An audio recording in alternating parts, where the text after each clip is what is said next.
les voy a contar un poquito lo que se puede hacer con este tipo de ¿cómo es que se llama? Con este tipo de computadoras, ¿sí? Con este tipo de clusters.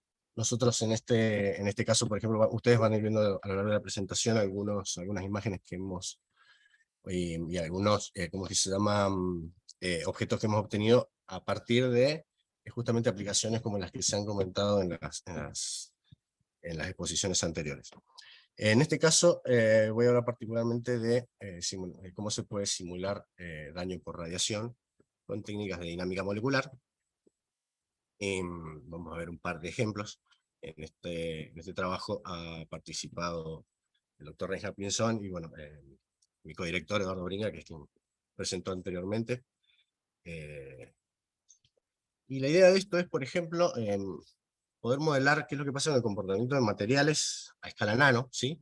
Por ejemplo, cuando nosotros estamos hablando del divertor, por ejemplo, que es la parte de abajo del rotor que vemos acá en el reactor de función ITER, que es uno de el quinto proyecto más costoso de la historia de este momento, y donde en este momento se está planteando, por ejemplo, materiales como el tungsteno, que es el más refractario que existe. El divertor es un componente bastante crítico, es la parte de abajo del toroide. Y para este componente en particular todavía se están desarrollando y se están estudiando distintas aleaciones, como por ejemplo las que habló el doctor Bring anteriormente, como por ejemplo las aleaciones de alta entropía. Pero se sigue trabajando en esto, porque es muy importante justamente el tema del reemplazo y el mantenimiento de todos estos componentes, ¿sí? Para poder bajar costos, justamente.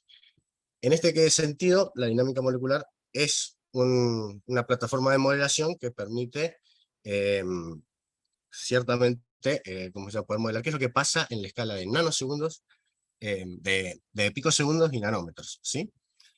Que todavía los experimentos, si bien están llegando en algún sentido a este tipo de escalas, todavía, como se llama, son bastante costosos, hacerlos en tiempo real es bastante complicado, y para lo cual se puede explicar a través de simulaciones de dinámica molecular qué es lo que sucede. Entonces, desde el punto de vista de la motivación, y en cuanto a daño por radiación, existe una necesidad de desarrollar materiales nuevos para, ¿cómo es que se llama? Para ambientes extremos, como el que acabo de mostrar. Sabemos también que la radiación puede cambiar las propiedades mecánicas y las propiedades químicas de la materia, entonces también puede ser utilizado como un proceso de nanoestructurado, por ejemplo. Y en este sentido, bueno, se puede aportar una descripción razonable a través de las simulaciones atomísticas, ¿sí? Además, bueno, podemos ayudar a mejorar otros modelos en otras escalas, como voy a mostrarse seguidamente, y se puede de esta manera estructurar modelos multiescala que permitan llegar a explicar qué es lo que sucede en la escala bulk, ¿sí? O en la escala cuando yo el material ya lo observo como si fuera un continuo. Y bueno, esto me permite, por supuesto, como que se me explicar resultados experimentales.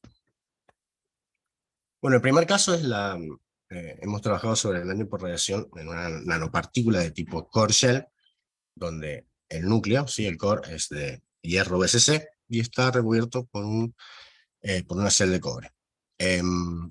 Lo que ven a la derecha, esas dos imágenes, están renderizadas, están obtenidas con Ovito, que es uno de los aplicativos que mostró la doctora anteriormente. Y bueno, básicamente lo que hacemos es simular, nosotros en dinámica molecular, lo que resolvemos es el problema de muchos cuerpos, ¿sí? Y el secreto, digamos, y la eficiencia de estos modelos tiene que ver con cómo se diseñan los potenciales interatómicos, que básicamente es cómo se modela la energía en función de la distancia que hay entre estos átomos. Ahí está el secreto. Y eso uno debe ser muy cuidadoso de poder, de estar seguro en qué ambientes, en qué condiciones termodinámicas está modelando los materiales, ¿sí? En este sentido, nosotros hemos utilizado un potencial interatómico que se llama de átomo embebido, que es correcto para metales y modela bien los efectos de superficie. Y se utiliza un mecanismo que se llama de Primary Knock-on Atom, o PK, donde uno le aporta energía cinética en un momento dado, en un momento inicial, a una partícula, se acelera, simulando que ha sido impactada por un neutrón de alta energía, por ejemplo, ¿sí? Entonces acelera una primera partícula y esta es la que comienza a hacer evolucionar una cascada de colisiones produciendo daño. Lo que se ve a la derecha, por ejemplo, es un tracking de colisiones que han producido defectos puntuales, en este caso, vacancias intersticiales. ¿Está bien? Entonces, en este sentido, tenemos un setup donde nosotros simulamos la radiación a lo largo de muchas, o sea, no se hace una sola simulación, sino que se hace una serie de simulaciones para poder obtener, al mismo estilo que, por ejemplo, simulaciones en Monte Carlo, estadística, como se llama, una buena estadística de cómo es el daño en términos promedio. En este caso particular, nosotros hicimos para 4 tipos de energía, 1, 3, 5 y 7 kiloelectronvolt, una serie de 50 simulaciones de dinámica molecular, y a partir de ahí, bueno, evaluamos luego y comparamos con un modelo de Monte Carlo de tipo de aproximación por colisión binaria, que se utiliza muy comúnmente en este campo de trabajo, pero que asume simplificaciones bastante grandes respecto de, de la información que uno puede obtener con dinámica molecular, por ejemplo. Este es un modelito de cuáles son los tipos de daños puntuales que existen comúnmente en hierro. ¿Está bien? Nosotros podemos ver en la imagen de la izquierda una nanopartícula desnuda y a la derecha con un shell de cobre. En este caso se ve el tracking de daños, ¿sí? Con los defectos puntuales. Y en el centro, ahí lo que hice fue referenciar cuál es el tipo de daños puntuales. Estos se llaman pares de Frenkel. Y estos son dos intersticiales que se mueven en una familia de planos 1, 1, 0. ¿Está bien? Es particularmente característico del hierro BCC, de los daños puntuales en hierro BCC. Con lo cual nosotros podemos asumir que este tipo de simulaciones van bien respecto de los resultados experimentales. Este es el tipo de animaciones que podemos realizar y podemos verla en forma secuencial, que es lo que sucede a lo largo de una simulación. ¿Está bien? Nosotros aceleramos una primera partícula, en este caso es esta pelotita roja a la que le hemos aumentado el tamaño, pero se trata de un hierro que sale del núcleo. ¿Está bien? Lo que está en azul, también los tamaños están perdón, pensaba que tenía un mensaje hecho. Los tamaños no son los reales, lo que vemos en verde es cobre, ¿está bien? Y el hierro también está aumentado, solamente a efectos de visualización, pero no están en escala. Básicamente lo que uno puede observar acá es que a lo largo de la evolución del tracking, de la cascada, uno que tenemos un máximo de daño y luego hay una alta recombinación en el núcleo de hierro. Fíjense que al final de la simulación quedan, observando el de la derecha, ¿sí? Y el de la izquierda, digo. Queda una cantidad muy pequeña de intersticiales en el núcleo, que son justamente las esferitas azules. Y prácticamente todo el daño va migrando hacia el shell de cobre y hacia la superficie, con algo de spattering como se ve en el caso de la izquierda. Y en el caso de la derecha también he modelado las vacancias, ¿sí? Los pares de Frenkel, recuerden que es una intersticial, que es una vacancia en su sitio cristalográfico original.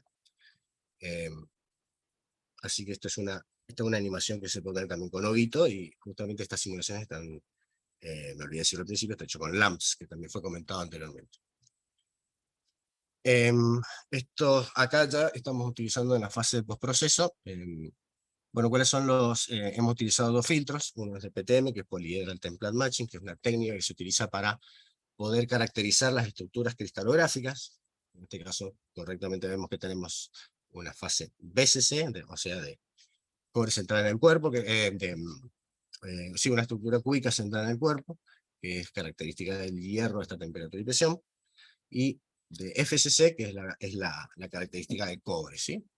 Y en la derecha podemos ver donde hemos filtrado los átomos en sitios cristalinos, estos daños puntuales y cómo se caracterizan. En el shell de cobre, ahí hay unas capitas que se ven rojitas en el inset de abajo, y eso corresponde a 2 capitas de HCP o hexagonal compacto, que cuando está inserto en el entorno de un cristal de hierro central a la cara, bueno, se trata de una stacking fault, o una falla plana, un defecto planar. Entonces, de esta manera, en resumen, lo que podemos ver es cuáles son los tipos de daños preexistentes y cómo evolucionan consumiendo la energía que le entregamos en la irradiación, ¿está bien? Bueno, a ver, esto, acá tenemos una idea de cómo unas imágenes, unos snapshots de cómo varía el daño final en una nanopartícula cuando yo la someto a radiación de una partícula, en este caso solamente, a distintas energías. En el caso A tenemos 7 kV, hasta llegar a la imagen en D, que es de 1 kV.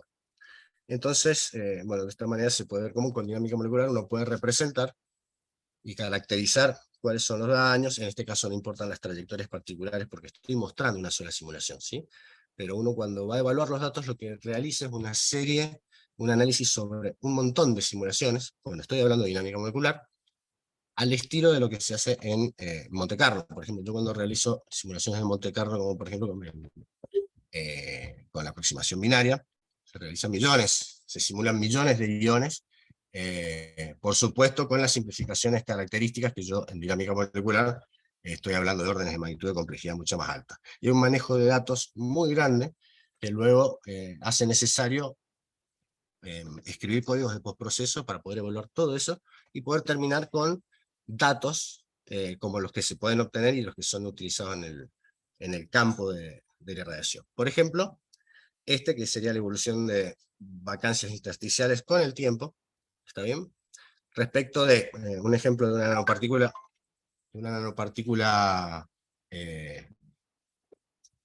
que no está recubierta con cobre, y en la columna de la derecha tenemos la nanopartícula recubierta con cobre. Entonces, lo importante de acá es que yo puedo ver cómo evoluciona, ¿sí? Y vemos que en el caso del daño, de la columna de la derecha, en términos de intersticiales es mucho mayor, de intersticiales y vacancias, el daño que acumula el shell de cobre es mucho mayor y termina colaborando a minimizar el daño y acumulando en la interfase de la nanopartícula, como se puede ver por las curvitas rojas, ¿está bien? Permitiendo que el daño final, ¿no es cierto?, los daños que terminan estabilizándose en la nanopartícula son menores para cuando tenemos la presencia de un shell de cobre. Perdón, a ver. Ahí está. Luego, en este caso tenemos, respecto de las distintas energías que hemos utilizado, cuáles son los defectos sobrevivientes, ¿sí? Estos daños finales que obtengo al final de cada simulación. Y vemos que hay una comparación, tenemos una comparación entre, bueno, al igual que en el caso anterior, de los dos casos de nanopartículas. Y vemos cómo crece con el aumento de la energía. Y se vuelve a comprobar que respecto de la energía incidente, también en la existencia del shell de cobre, baja el número de los defectos que son preexistentes en el shell de hierro. En este caso estamos viendo el ratio de recombinación. Esto significa cuál es la relación entre el pico, voy a volver un poquito para mostrar, la relación que hay entre el pico de daño, ¿sí?, el máximo ese que se ve al principio, y el daño remanente que se ve al final de la simulación. Yo cuando hago una relación, a esa relación se le llama ratio de recombinación. Entonces me permite a mí ver cuánto es lo que puede recuperar en términos de daño estructural un material luego de haber sido impactado por un ion de alta energía. Esto, bueno, justamente para nuestro caso particular, la diferencia más característica es que yo estoy acá simulando sistemas de nanovolumen, no como lo que ocurre normalmente, que es de simular en un byte, ¿sí?, como en un continuo, y asumiendo que es un continuo, como lo que pasa en las simulaciones de Monte Carlo. Yo acá estoy modelando un sputtering, donde tengo pérdida de material, o sea, que serían estas partículas que pueden ser eyectadas a lo largo de toda la superficie de la nanopartícula, y esto, por ejemplo, con Monte Carlo necesita códigos propietarios, no el que está disponible, por ejemplo, como SRIM. En SRIM lo que se pueden hacer es nanofilms, ¿está bien? Y estos nanofilms son películas semi-infinitas, o sea que yo no puedo modelar sputtering lateral, en este caso. Con lo cual, si yo comparo un resultado de Monte Carlo con este tipo de sistemas, voy a ver que el daño remanente va a ser un poquito mayor, porque yo acá estoy modelando sputtering, que el sputtering sería un intersticial que salió de la nanopartícula, ¿está bien? Y no termina dejando un daño preexistente en la nanopartícula. O sea que termina siendo si se quiere un poco más verosímil respecto de los resultados que pueden obtenerse con Monte Carlo. Y acá tenemos una comparación, por ejemplo, esa serie de datos en negro con estrellitas, justamente son los datos de SIM. Y bueno, no voy a entrar para no aburrirlos tampoco, pero bueno, básicamente puedo obtener exactamente lo mismo para el caso del sputtering.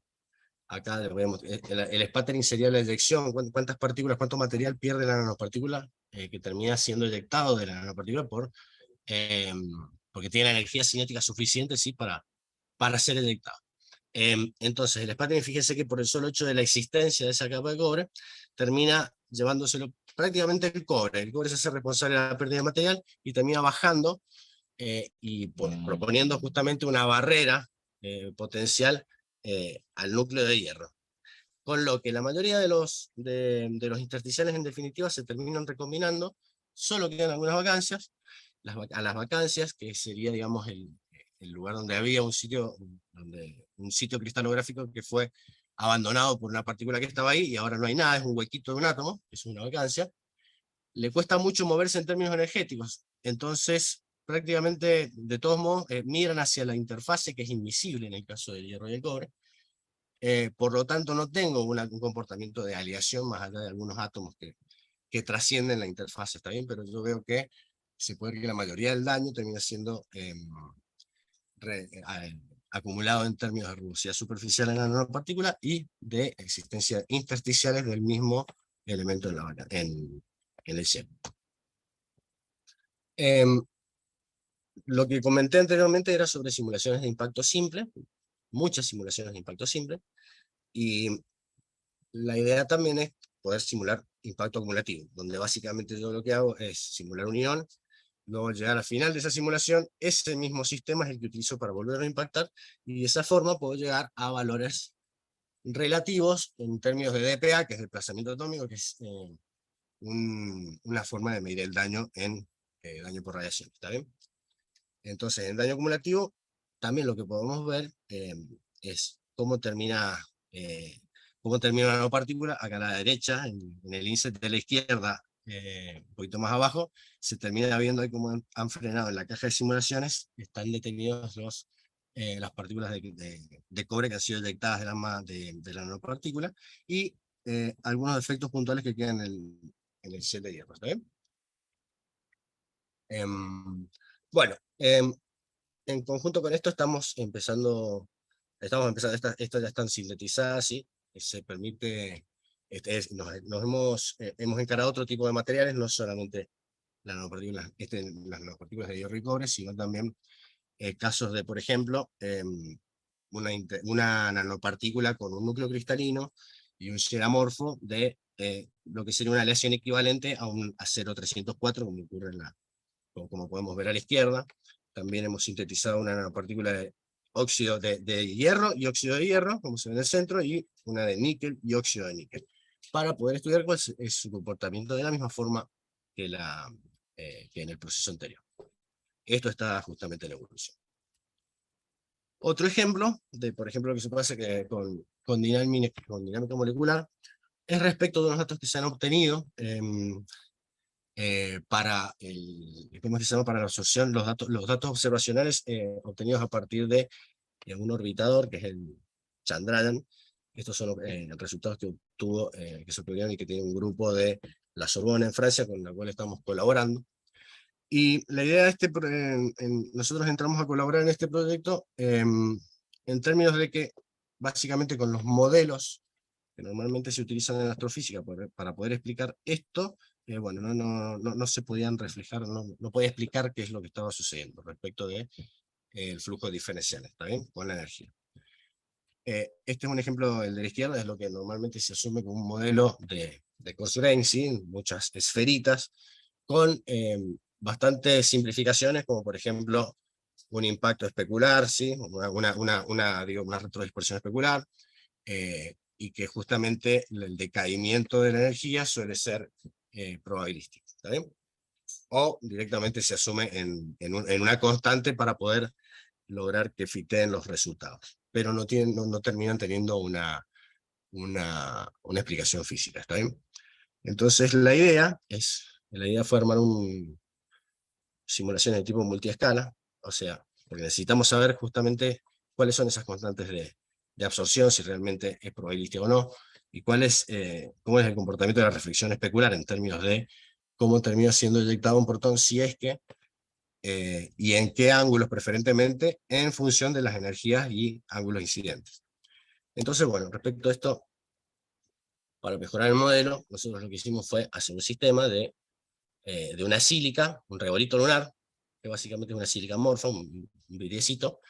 Acá lo que explico es cómo se hizo la síntesis, está bien, con determinadas condiciones, para poder lograr amorfizarla, y donde vamos controlando que, por ejemplo, las energías finales vayan siendo coherentes con lo que tiene que ocurrir en términos experimentales. Para luego poder simular justamente el viento solar, ¿está bien? Y esto lo hacemos con un atomito de hidrógeno, en términos de, hacemos la simplificación de que estamos como que se llama, modelando, o sea, hacemos que un atomito de hidrógeno hace las veces de un protón. Bueno, y acá, por ejemplo, se pueden ver imágenes de que realmente ese tipo de impacto, esa simplificación de reflexión especular normalmente no ocurren, de que no es un solo impacto superficial, y que hay interacciones también en el seno del material que va a provocar cierto daño y evolución, ¿está bien? Y esto sí puede ser explicado a través de este tipo de simulaciones. Ahí puse un filtrito de energía cinética de arriba de 0.2 electrón volt. El resto de los átomos que están por debajo de esa energía no se muestran, ¿está bien? Entonces, a partir de eso simulamos muchas energías. El costo computacional es bastante alto en esta técnica. Nosotros lo que hicimos fueron 500 simulaciones para cada uno de los puntitos azules y rojos que ven ahí. Y de ahí lanzamos, bueno, algoritmos de postproceso, también bastante costosos, para poder determinar cuáles son esos promedios como los que ven acá. Y en este caso lo que estamos haciendo es contrastándolo con los resultados que da el modelo de Monte Carlo BCA, ¿está bien? Así fiteamos un par de modelitos matemáticos como los que ven ahí abajo, con los cuales le podemos dar algún sentido físico justamente a esas constantes que normalmente se ajustan de forma empírica, ¿está bien?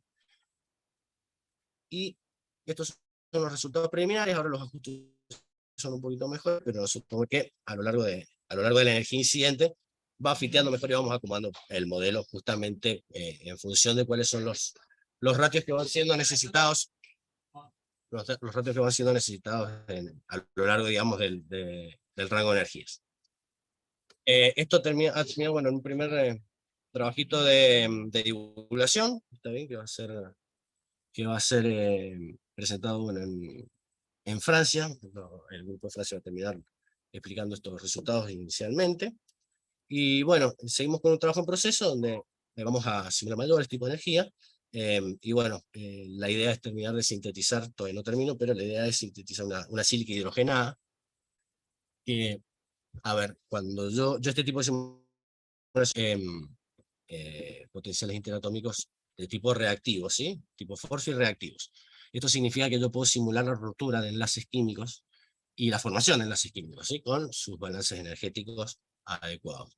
Si yo pongo una sílica hidrogenada, estoy impactando un hidrógeno, puedo obtener agua en el regolito, humedad, puedo simular cosas bastante más complejas con sus, bueno, a costos computacionales asociados, pero bueno, es plausible. Como conclusión, voy a decir que las simulaciones de dinámica molecular, en términos de radiación, puede ayudar a mejorar los modelos y también el entendimiento de los resultados experimentales cuando esto no es posible con las técnicas de uso normal, de uso estándar. Pero bueno, es muy importante el conocimiento de qué es lo que se está haciendo respecto a estas simulaciones. Es muy importante no trabajar con enlatados, poder ver el código, que el código sea abierto, no trabajar con ejecutables y que sea una caja negra, sino que hay que entender cuáles son los procesos de optimización en cuanto a los métodos numéricos y la evolución de lo que estamos haciendo. Entonces, es bastante importante que podamos nosotros tener un acceso a todo ese código, no solamente poner los parámetros y lanzar con un doble clic, ¿sí? Bueno, eso sería todo. Muchas gracias.